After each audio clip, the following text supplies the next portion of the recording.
আজকের শ্রুতি নাটক দেবী চৌধুরানীর উন্মেষ বঙ্কিমচন্দ্র চট্টোপাধ্যায় অনুসরণে নাট্য রচয়িতা শ্রী সুব্রতনাথ মুখোপাধ্যায়, অভিনয়ে ভবানী পাঠক শ্রী সুব্রতনাথ মুখোপাধ্যায় এবং দেবী চৌধুরানী জয়িতা। দেবী চৌধুরানীর উন্মেষকাল, ভবানী পাঠক ও দেবী চৌধুরানীর সংলাপ।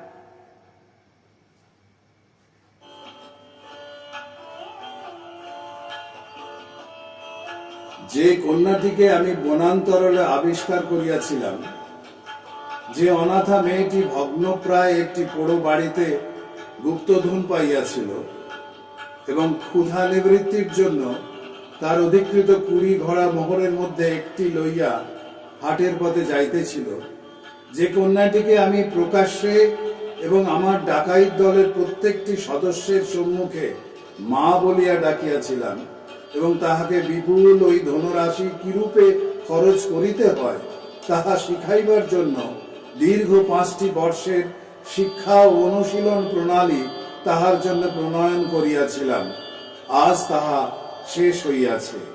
এইবার ওই রানী স্বরূপা শানিতা যুবতী হইবে আমার উদ্দেশ্য প্রণয়নের এক ক্রোধার অস্ত্র। আচ্ছা নিশি, তুই কি কহিতে পারিস আমার শিক্ষার ঠিক কত বৎসর আজ সমাপ্ত হইল? আমি হিসাব করিয়া দেখিয়াছি, আজই আমার শিক্ষার 5ম বর্ষ পূর্ণ হইল। আজ মনে হয় তিনি আসিবেন।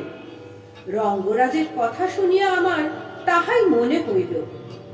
আজ মনে পড়িতেছে সেই দিনের কথা, যে দিন তাহার কাছে আমার শিক্ষার অঙ্ক হইয়াছিল।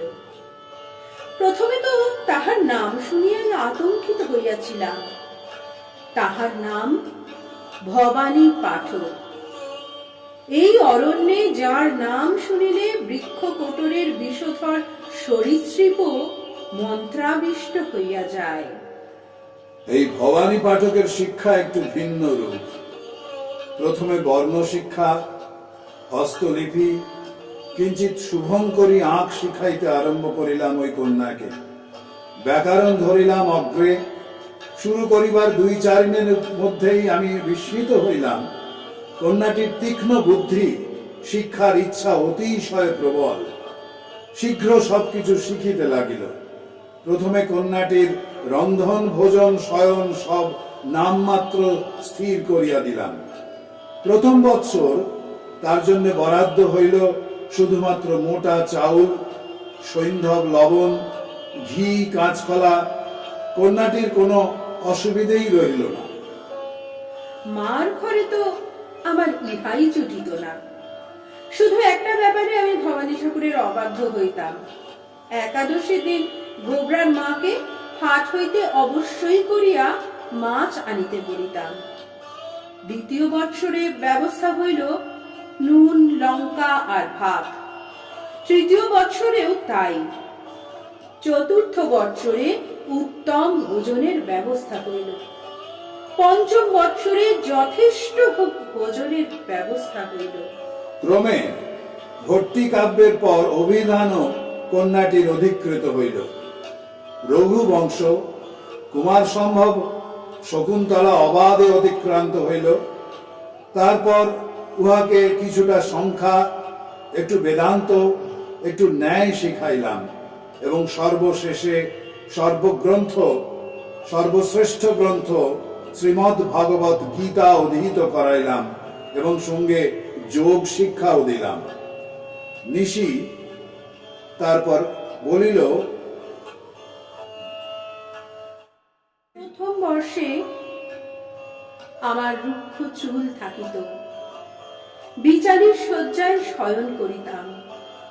ক্রমে চুলে তেল দিবার ও তুলার শয্যায় শয়ন করিবার অনুমতি পাইয়াছিলাম। হঠাৎ একদিন ভবানী ঠাকুর আসিয়া কহিলেন, মা, আজ্ঞা করুন। এইবার তোমাকে একটু মল্লযুদ্ধ ও অসি চালনা শিখিতে হইবে মা।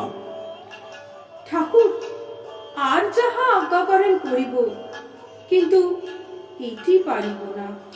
এইটি যে না হইলেই নয় মা। ঠাকুর, আমি স্ত্রীলোক, স্ত্রীলোক মল্লযুদ্ধ শিখিয়া কি করিবে? ইন্দ্রিয় জয়ের জন্য। দুর্বল শরীর ইন্দ্রিয় জয় করিতে পারে না। ব্যায়াম ভিন্ন, ইন্দ্রিয় জয় সম্ভব নয়। কে আমাকে শিখাইবে? পুরুষের কাছে আমি মল্লযুদ্ধ শিখিতে পারিব না। আপাতত তুমি নিশির কাছে মল্লযুদ্ধ শিখিবে। নিশি ছেলে ধরার মেয়ে। ওই সম্প্রদায় থাকিয়া নিশি মল্লযুদ্ধ ও ব্যায়াম শিখিয়াছিল। মল্লযুদ্ধ শিক্ষার শেষে আমার মস্তক সম্পূর্ণ মুন্ডিত করিয়া আমাকে পুরুষদের সহিত লাঠি চালনা ও অসি চালনা শিক্ষা করাইত। আজ ৫ম বর্ষ পূর্ণ হইয়াছে। আজ তাহারই নির্দেশে অরণ্য সংকুল এই প্রকাণ্ড বটবৃক্ষের পার্শ্ববর্তী অন্ধকার বন্য কন্দরে উপস্থিত হইয়াছি। ইহা এক গুহার ন্যায় বিস্তৃত। ভিতরে উচ্চ স্তম্ভে ঘৃত প্রদীপ জ্বলিতেছে। আমাকে এইখানে পৌঁছাইয়া দিয়া নিশি চলিয়া গিয়াছে। কিয়ৎক্ষণ নীরব গুহায় অতিক্রান্ত হইবার পর ভবানী ঠাকুরের কণ্ঠস্বর ধ্বনিত হইল। মা, আজ তোমার শিক্ষা সম্পন্ন হইয়াছে। এখন হইতে তুমি তোমার হস্তগত ধন তুমি নিজেই ব্যয় করিও। আমি নিষেধ করিব না। শুধু পরামর্শাদির জন্যে যদি দরকার হয়, ইচ্ছা হয়, গ্রহণ করিও আমার পরামর্শ। এখন হইতে তোমার আহার তুমি যোগাইবে। এখন তুমি কোন পথ অবলম্বন করিবে? কর্ম করিব। জ্ঞান আমার মতো অসিদ্ধের জন্য নয়। ভালো, শুনিয়া সুখী হইলাম। কিন্তু কর্ম অশক্ত হইয়া করিতে হইবে। মনে আছে?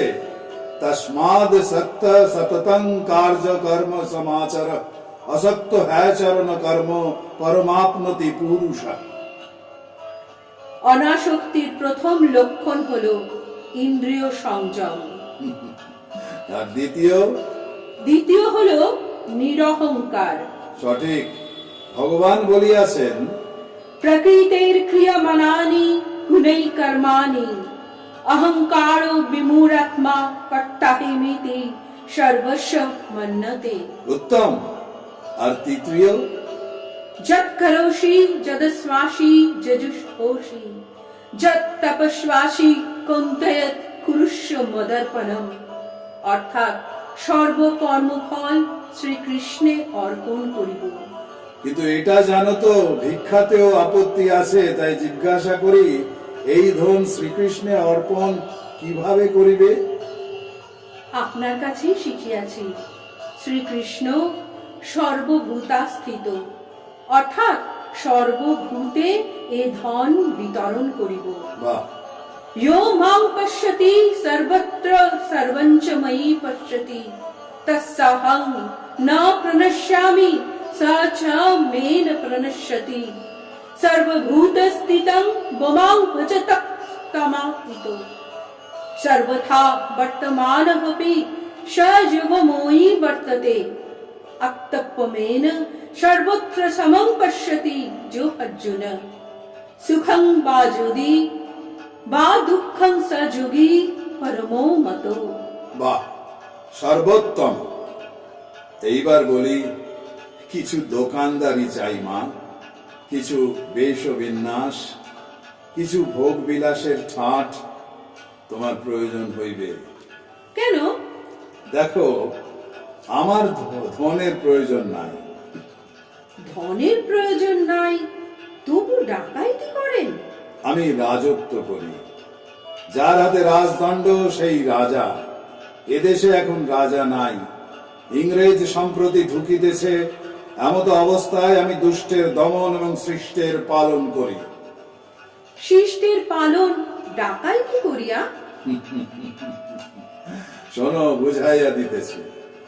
এখন রাজন্যবর্গ রাজ কর্মচারীরা সাধারণের ঘর লুট করে। লুকানো ধনের তল্লাশে ঘর ভাঙিয়া ভূমি খুঁড়িয়া সহস্র গুণ লইয়া যায়। না পাইলে মারে, বাঁধে, কয়েদ করে, পোড়ায়, কুরুল মারে, ঘর জ্বালাইয়া হত্যা করে।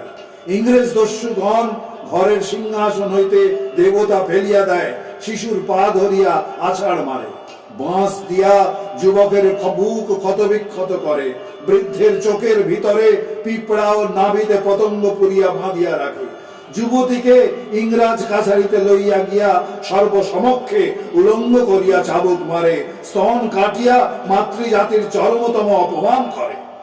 আমি এই ভগভবানী পাঠক সেই দুরাত্মাদিগকে দণ্ড দিই, অনাথা দুর্বলকে রক্ষা করি। কি প্রকারে করি তুমি আমার সহিত থাকিলে প্রত্যক্ষ করিতে পারিবে। আমি যাইব বাবা, আমি আপনার সঙ্গে যাইব। ধন ও ব্যয় যদি এখন আমার অধিকার হইয়াছে, তবে আমি কিছু ধন সঙ্গে লইয়া যাইব, দুঃখী দিগকে দিয়া আসিব। তার জন্য তোমার সাজের কিছু পরিবর্তন করিতে হইবে মা। সন্ন্যাসিনী বেশে কাজ সিদ্ধ হইবে না। আমার কর্ম শ্রীকৃষ্ণে অর্পণ করিয়াছি, কর্মের জন্য যাহা করিতে হয় করিব। তাহলে প্রস্তুত হও, আমার সঙ্গে আজ হইতে তুমি বাহির হইবে। আমার একটি শানিত অস্ত্রের প্রয়োজন ছিল, আমি তোমাকে পাইয়াছিলাম। এই 5 বৎসর ধরিয়া তোমাকে একটি তীক্ষ্ণ ক্ষুরধার অস্ত্রে পরিণত করিয়াছি। আমি আমার সাজ পরিবর্তনে প্রস্তুত ঠাকুর। বাহ! আমি আপনার সঙ্গে অভিযানে যাইতেও প্রস্তুত। আমি দাবানলের মতো বা মুক্ত তীরের মতো সশব্দে ঝাঁপাইয়া পড়িতে চাই ওই অত্যাচারী ইংরাজ দস্যুদের চক্রব্যূহের মধ্যে, যেখানে তারা লুট করে, যেখানে তারা অত্যাচার করে, যেখানে তারা কেড়ে নেয় কোটি কোটি শিশুর ক্ষুধার গ্রাস। আমার হাতে রণতুর্য সেই ইংরাজ দুর্বৃত্তদের সর্বনাশ হিসেবে দেখা দিবে। তবে মা, একটা কথা সর্বদা স্মরণ রাখিও, তা হল ধী শক্তি সম্পন্ন হইয়া সর্বকার্য সমাধা করিতে হইবে, যাতে ইংরাজের চাতুরী বিদ্যা তোমার নজর না এড়ায়। এক্ষণে শপথ করো, এই ভারতবর্ষের পুণ্যভূমি বিদেশি বণিকের অত্যাচারে রক্তাক্ত লাঞ্ছিত, সেই পুণ্যভূমির মর্যাদা আমি জীবন দিয়ে রক্ষা করিব। এই ভারতবর্ষের পুণ্যভূমি বিদেশির অত্যাচারে রক্তাক্ত লাঞ্ছিত অপমানিত, আমি আমার জীবন দিয়া তার মর্যাদা রক্ষা করিব। তবে এসো, আজ আকাশের বক্ষ বিদীর্ণ করে এক নতুন শানিত শলাকা জগতের বুকে আত্মপ্রকাশ করলো। মা, আজ থেকে তোমার নাম হোক দেবী চৌধুরানী। আজ থেকে তোমার নাম হোক দেবী চৌধুরানী। এই দেবী চৌধুরানী নামে এই দেশের আকাশ বাতাস ধ্বনিত হোক।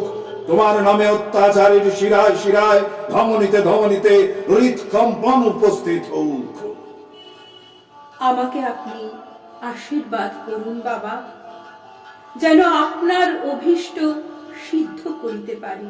জয় দেবী চৌধুরানীর জয়, জয় দেবী চৌধুরানীর জয়। असतो मा सद्गमय, तमसो मा ज्योतिर्गमय।